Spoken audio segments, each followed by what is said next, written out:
Hey there, everybody. All my happy innovators out there. How you doing today, huh? I don't know about you, okay, but I've noticed over the past couple years maybe, okay, that the year 2008 was a very important year. Now, I remember 2008. I remember that year, a little bit at least, and I don't remember it seeming to be any different or special or anything than any other year. But over the past couple of years, I've kind of been hearing a lot about the year 2008. Like, just for example, I was talking to my father-in-law about his work and his business and selling antiques and everything, and he kind of related to me that the industry that he's in changed dramatically in the year 2008, and it was partially due to the whole housing bubble here in the United States, and that time of this housing bubble bursting in the United States had a ripple effect out into the rest of the economy. And my father-in-law's business took a major hit in that year, and subsequently since the year 2008, and we're in 2019 now, so for about a decade there's been this gradual decline in the antiquing world, okay? And we're talking about antique photographs, furniture, everything. There was this ripple effect that hit that industry and a lot of other different industries. Okay, so like I said, the year 2008 came and went, and it didn't seem to be too special or different from any other year, but I've been hearing a lot lately about that. This year 2008, how everything changed, not just from my father-in-law, but on television, on the internet. If you pay attention, now that I've mentioned it, you'll probably notice it yourself, that you'll hear from time to time that everything changed in 2008. Now, the reason I'm bringing it up, okay, is because there was another event that took place in 2008 that I think contributed to the problems. And also, I think it serves as a warning for the future. Okay? Now, I'm going to grab a sip of my coffee really quick. Hold on. Oh, man. Okay. So, where was I? So, the year 2008, I don't know if you remember this or not, because people seem to have forgotten about it, but there was a scandal with a company called ENRON, okay? And basically what shook down was this company ENRON wound up ripping off a bunch of people, okay, like pensioners. They robbed the pensions out of these people's bank accounts, basically. And they left, this massive wave of, retirees struggling to survive because they had lost all of their money that was in their pensions because these greedy jackasses at Enron had, pretty much robbed them, okay?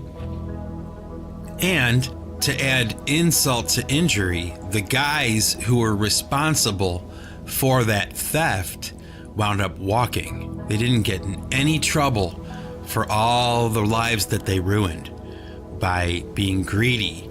And that greed, okay, stems from the issue of deregulation.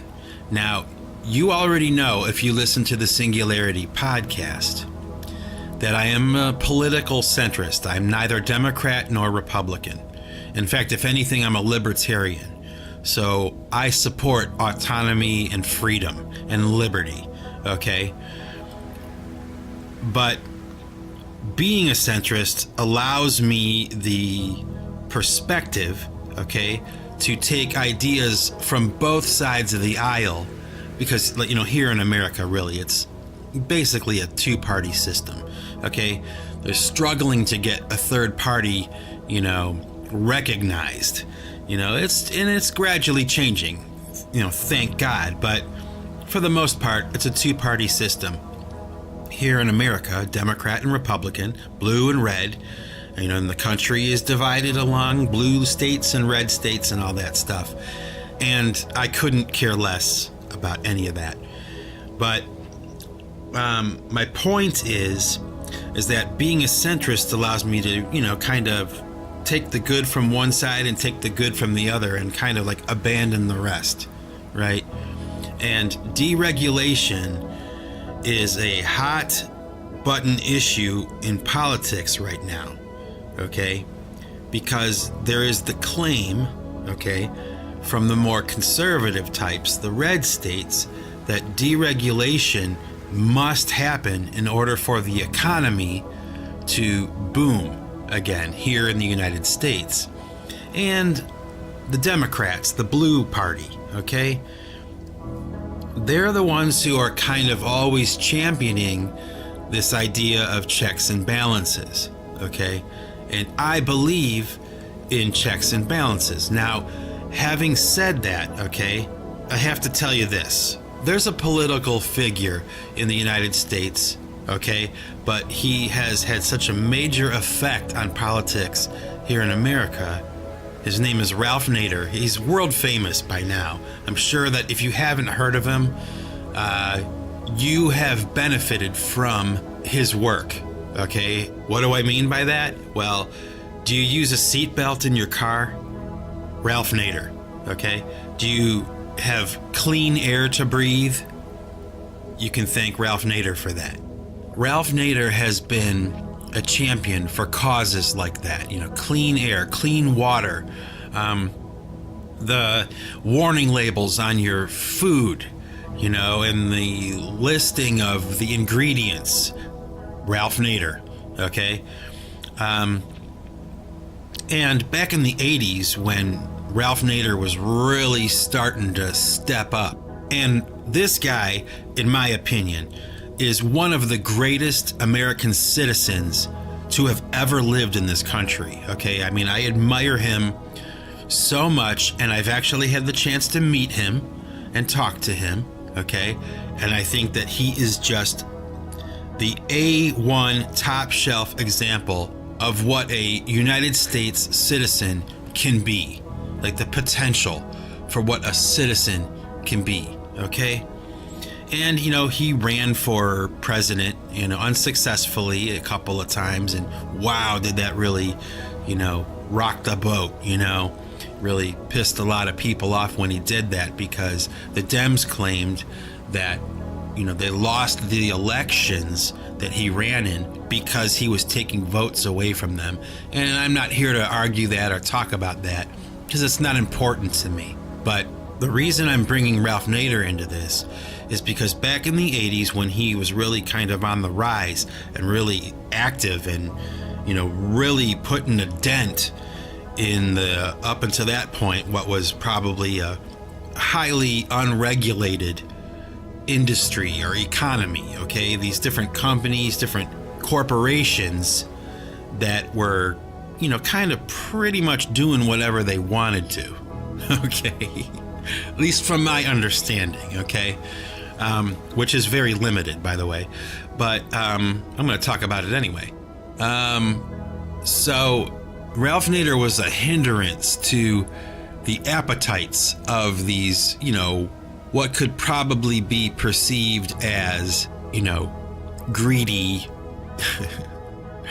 you know, irresponsible CEOs, you know, they just don't care about the little guy, okay? They just want to make the dollar. They care about their shareholders, right?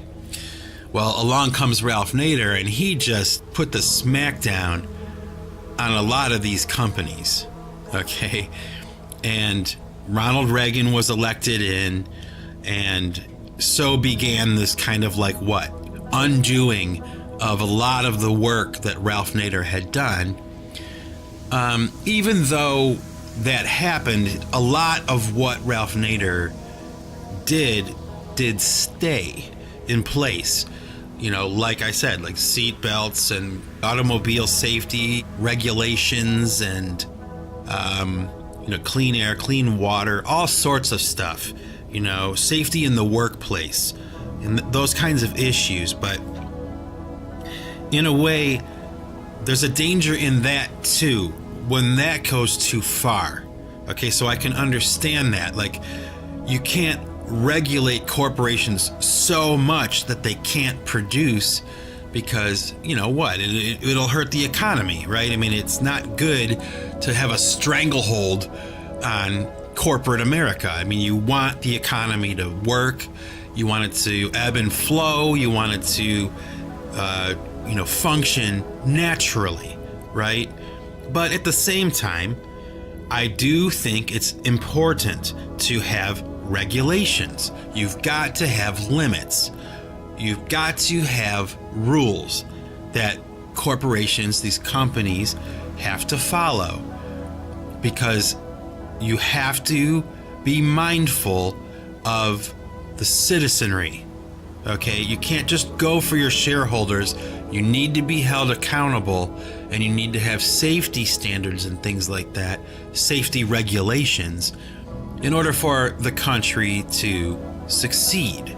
Okay, so you need something in the middle, right? Where there are some rules, but they're not so outrageous that they shut everything down. Okay? Now, when Ronald Reagan was elected president, and this is from my best understanding of history, okay? When Ronald Reagan was elected president of the United States, and he started to undo a lot of, what Ralph Nader was shooting for, okay? Along came this wave of deregulation, okay? Like, the stranglehold was too tight, and Ronald Reagan came along and, kind of like loosen things up a little bit. Okay, that's the understanding. Maybe he loosened them up a lot. Okay, but that sounds good and all. Okay, and I agree. Like I said, you need to have a balance of rules and freedom. You need to. Okay, it's the core of civilization, right? To have a little bit of both, right? A nice balance, and that's the key, right? Like a president or a world leader of any other country, like the idea is to not rock the boat too much, right? So Ronald Reagan deregulates many, many, many things as president, and you fast forward to 2008, okay? The year of Enron. Okay, now there's a documentary film about Enron that, if you're listening to this podcast, I highly recommend that you watch the movie. It's called The Smartest Guys in the Room, and it is a blow for blow account of what happened with the Enron scandal from the beginning until the end. Okay, and Enron serves as almost like a parable to mankind of how, when a corporation is allowed to run amok and do whatever they want, okay, when they're allowed to cheat, okay, with nothing standing in their way, okay, they serve as the example of how bad it can really get, okay? And let me tell you something, it got really bad. I mean, people were dying because of the shenanigans that this company was pulling. I mean, they were doing these rolling blackouts in California because some jackass at Enron figured out that if you shut the power down on the power grid in California, that you make money. Yeah, they were profiting off of shutting the power down. The problem with that is, okay, that you have people in the state of California that are on life support systems. You have people that are on, different kinds of medical devices in their homes. right? Alarm systems, all kinds of stuff, right? That's attached to the power grid. And when you start playing with that kind of thing, air conditioners turning off on a 90-degree day in, California, elderly people and people who are homebound and those kinds of things are going to get injured or they're going to die. I mean, you can't play around with that. Yet, these idiots at Enron were doing that, and they were doing it to make money. They were doing it for profit. They were killing people, and that's not to mention all the damage they did to the pensioners of different power companies and stuff. I mean, it was just, there were no boundaries, okay? And the way I see it is like this, and this is like, if there's a major problem with capitalism, which I don't necessarily think there is. I believe that capitalism is necessary, but unchecked, whoa, watch out, because in a capitalist situation, okay, where the only thing that matters is the dollar or the shareholder or, both, whatever, maybe they're not mutually exclusive, okay? The problem with that unchecked corporate mentality, okay, is that you may have a situation where you're going to do something that's unethical in order to make a dollar, okay? And let's just say, for the sake of discussion, you have a worker, that you mandate to them they are going to do this thing, okay, that's unethical in order to make money. And that worker maybe has a crisis of conscience and says to their employer, I am not going to do this because it's unethical. Well, they fire him, all right, and they yank the other guy that's standing next to him into his position. They make the mandate. Of course, he'll do it because he wants the promotion and he wants the money, right? He wants to score points with his boss or whatever. And he goes ahead and does it, and they make their money, and, it was unethical, right? Well, then another situation comes up. And even that guy, who was willing to do that other thing, he has a crisis of conscience, and he says, man, that's going too far. I'm not going to do it. I'm not going to do it. His boss fires him, right? Pulls the next guy over. They close ranks, and they continue on and on and on. And I think, of course I don't know, it's just an opinion, but from what I have learned and from what I have seen and from what I understand, that cycle had completed so many times in the course of maybe 30 years? And then finally you have the year 2008, when everything comes to a head. After decades of unchecked, reckless business practices. And then finally you have this company called Enron that is just off the chain, okay? There are no rules and there are no boundaries. And the damage that they levied on the people of the United States is still having a ripple effect now. In the Trump administration even, okay? All the way up until this time. This idea of deregulation, unchecked, man, just like, anything goes. Like playing the economy like a slot machine, and folks, this is what happened. I mean, you can see this film and they break it down point by point. It's just hard to believe it was ever allowed to happen. Okay? And nobody talks about it anymore. It's like they forgot about it because it was too long ago. It was 10 years ago, But I think that's BS. You got to remember the past, man. You got to remember your history, And there is a very serious warning, at least in my opinion, that lives in the story of Enron. Like I said, it's a parable, right? It's like a parable. This company that just...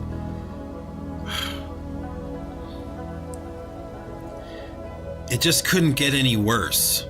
I shouldn't say that. Because it could get a hell of a lot worse than what they did, I'm sure. Now, since Enron happened, okay, that whole scandal and all the damage that was done, there has again been this wave of regulation, checks and balances. Like, we can't let that happen again, right? But now I'm starting to hear again this kind of belly aching about how we need more deregulation. And I know that Donald Trump campaigned on it, so it's something that's important, okay? And maybe I'm wrong. Maybe the rules were too tight again, okay? Maybe. But I'll tell you what, I start hearing about deregulation. I start hearing that term floating around in the New York Times and on the internet, social media. I'm immediately like, wait a minute, hang on. Okay, now, like I said, I'm all for liberty. I'm all for freedom. I'm all for the freedom to buy and sell. I am a proponent of capitalism to that degree, okay? Absolutely.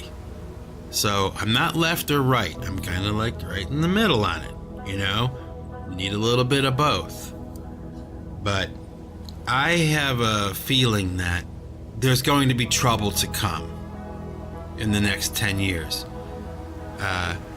Not because of Donald Trump, okay? But because it's time again, it seems, that wave of deregulation is coming. And the last time we were here, the last time this happened, it took a while for it to roll out, okay, and blossom into the disaster that it was. And it's in the books. You can check it out. It's there. It's real. It happened. The housing bubble, the economy, the financial catastrophes of the year 2008. It wasn't like it all happened in 2008, and prior to that there were no problems. It's just that's when it came to a head. And that's when people started to die because of the shenanigans that were going on. And I really have a sneaking suspicion, and I probably would even say a little bit of a fear, that what's coming in the future, oh boy, are we in for it? Like, what will they think of next? These, for lack of a better term, these monsters, man, that have no regard for the human condition. They just don't care. They care about the dollar, they care about money and their profits, and they care about their shareholders. And that is all there is to say. Except for, okay, what I will say is this, and you'll see this in that film I told you about. The guys that did all the damage in Enron, they made millions and millions of dollars, like in their personal bank accounts, right?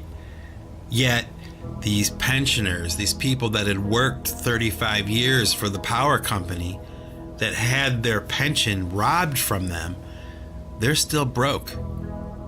Some of them probably have died by now, maybe committed suicide because they were left with nothing. They're working at Walmart now as a greeter because some jackass from Enron took their pension, and he's living in New Mexico or something. He's the largest landowner in the United States.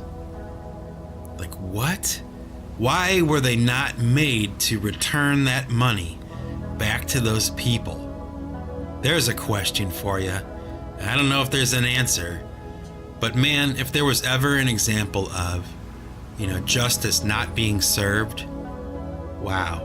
Did those people, those hardworking blue-collar people, from Michigan or, small town USA that went to the power company every day and did their job. They did it with diligence and respect and love. In the end, they got screwed with their pants on, you know? And in the meantime, these culprits run off into the horizon with all that money still in their bank accounts. It's probably quadrupled by now in their Swiss bank accounts or whatever. So, yeah, kind of a boring singularity, I guess, today. But the point is, okay, there are two films that you need to see if you have not seen them already. There's a documentary film about Ralph Nader. It's called An Unreasonable Man, okay? You need to watch that. It's pretty interesting, and it's a lesson in American politics from an angle that you're probably not used to hearing about or seeing, okay? And the second movie is The Smartest Guys in the Room. You know, the story of Enron. Okay, I'm pretty sure you can find it on YouTube by now for free. And I'll tell you what, it's probably going to be one of those movies, if you have a heart and you care, it's probably going to be one of those movies you'll need to watch twice. Okay? Just to take it all in and just to be able to believe it, that it actually happened. You just will not believe what was going on. So with that, this is Mike Bostwick from Pipe Choir Records signing off. And remember, folks, if you want to keep what you've got to give it away. Take it easy.